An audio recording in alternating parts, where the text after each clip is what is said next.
Motor cycle వద్దు, cycle ముందు.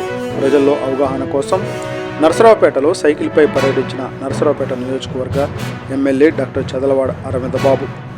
కేంద్ర రాష్ట్ర ప్రభుత్వాలు ఇచ్చిన పొదుపు పిలుపుకు స్పందిస్తూ నరసరావుపేట శాసనసభ్యులు డాక్టర్ చదలవాడ అరవింద బాబు ఆదివారం వినూత్న కార్యక్రమం చేపట్టారు.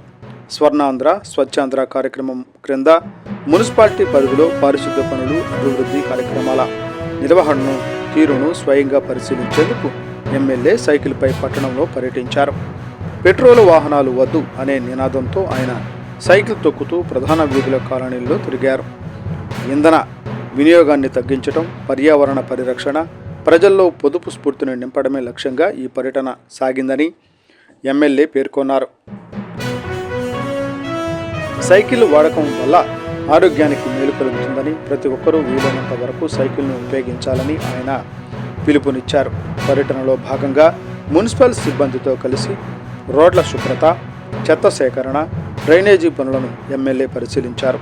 స్వచ్ఛాంధ్ర లక్ష్యం నెరవేరాలంటే ప్రజల భాగస్వామ్యం అవసరమని, అధికారులు నిరంతరం క్షేత్రస్థాయిలో పర్యవేక్షించాలని సూచించారు. స్థానికులు పలు సమస్యలను ఎమ్మెల్యే దృష్టికి తీసుకురాగా వాటి పరిష్కారానికి తక్షణ చర్యలు తీసుకోవాలని మున్సిపల్ కమిషనర్ను ఆదేశించారు. ప్రజాప్రతినిధి స్వయంగా సైకిల్పై వచ్చి పరిస్థితిని పరిశీలించడం పట్ల స్థానికులు హర్షం వ్యక్తం చేశారు. ప్రభుత్వ పిలుపు మేరకు అనుగుణంగా పొదుపు, స్వచ్ఛత సందేశాన్ని ప్రజల్లోకి బలంగా తీసుకువెళ్లేందుకు ఈ కార్యక్రమం దోహదపడుతుందని పలువురు అభిప్రాయపడ్డారు.